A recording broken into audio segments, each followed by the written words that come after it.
Bugüne kadar zaten halka hizmet etmekle mükellef olan, asıl vazifesi olan Büyükşehir Belediyesi'nin bu hizmetini daha önceki yıllarda da aksattığı, fakat son birkaç gün ise sanki bilerek bu vazifesini yerine getirmeyerek hem otobüsleri çalıştırmaması hem çöpleri toplatılmaması halkta hem bıkkınlığa neden olmakta hem tepki göstermesine sebep olmakta ve hükümetin de belki kayyum atamasının önünü açmakta. Ve akabinde de Büyükşehir Belediyesi'ne kayyum atandıktan sonra da işte halkın iradesine karşı gelindi, halkın iradesi yok sayıldı diyerek HDP'nin propaganda yapacağını, halkı kışkırtacağını da öngörmekteyiz.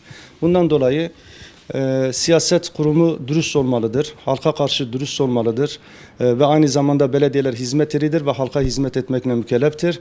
Halkımıza büyük bir sıkıntı veren ve aynı zamanda Diyarbakır'ın imajını bozan bu çöplerin bir an önce toplatılması lazım. Eğer Büyükşehir Belediyesi bu görevini yapmıyorsa valiliğin ve hükümetin bu konuya el atması lazım, bu çöpleri toplatılması lazım. Belediye otobüslerinin de halka hizmet etmeye devam etmesi gerekiyor. Diğer bir husus, Büyükşehir Belediye Eş Başkanı'nın gözaltına alınmasıyla birlikte özellikle bölgemizde internet kesintisi söz konusu. Bunda da çok ciddi şikayetler var.